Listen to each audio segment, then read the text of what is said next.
Quel bâtiment étrange! Il y a plusieurs toits, chacun un peu plus petit que le suivant. C'est comme si c'était une famille de toits. Tu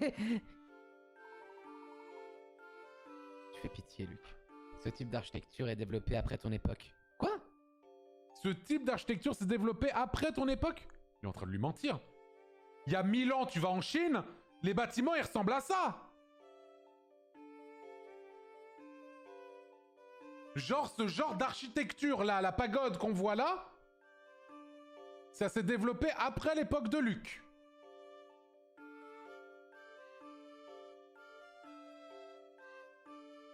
Non mais à Londres.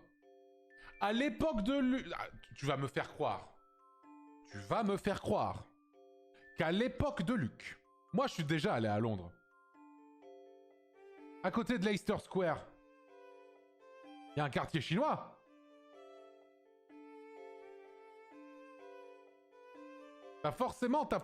T'as des bâtiments un peu comme ça.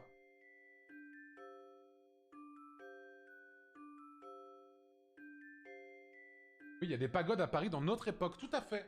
Il y en a une même à Joinville-le-Pont, c'est vous dire. Une dinguerie quand même.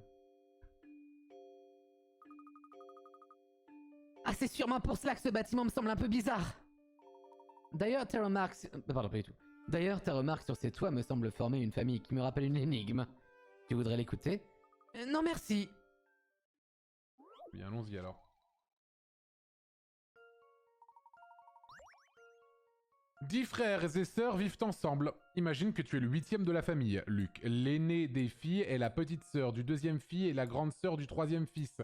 Le 4e fils est le grand frère de la 2e fille et le petit frère de l'aîné des filles. Aucun garçon n'est né entre la 3e et la 4e fille. Le 3e enfant, en partant du dernier, est-il une fille ou un garçon?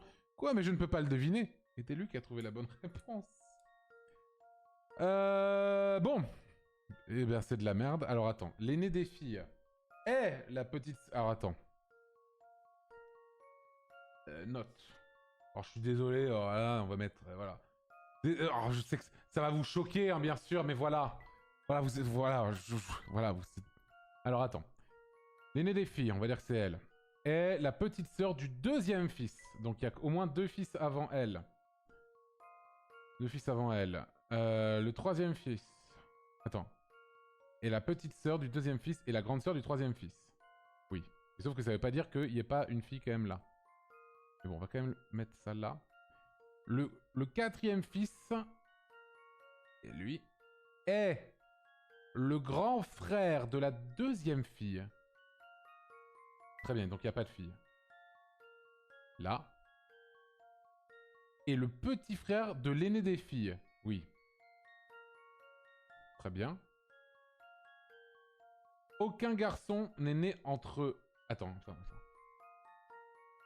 Aucun garçon n'est né entre la 3e et la 4e fille. Sauf que là, pour l'instant, j'ai pas la 4e fille.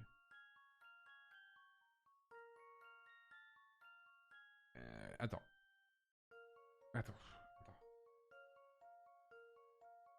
Ok, attends.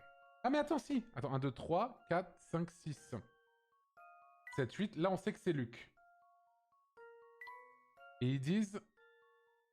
Aucun garçon n'est né entre la 3e et la 4e fille. Donc forcément que ici c'est un garçon encore. Et du coup là c'est 2 filles. 1, 2, 3, 4, 5, 6, 7, 8, 9, 10. Donc... C'est quoi la question? Le 3e enfant en partant du dernier est une fille ou un garçon? Bah c'est un garçon puisque c'est Luc. Mais je suis trop con, pourquoi je me suis fait ça? Ils ont dit que le 8e enfant c'était Luc. Dans tous les cas, donc ils avaient 10 enfants, donc j'aurais pu le savoir dès le départ sans faire ce putain de schéma de merde.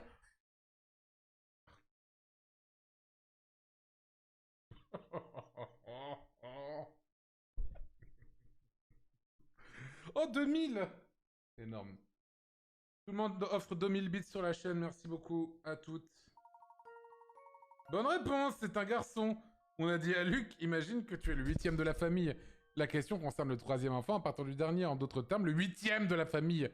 Ce 8e enfant, c'est Luc. Et il va sans dire que Luc est un garçon. C'est parti.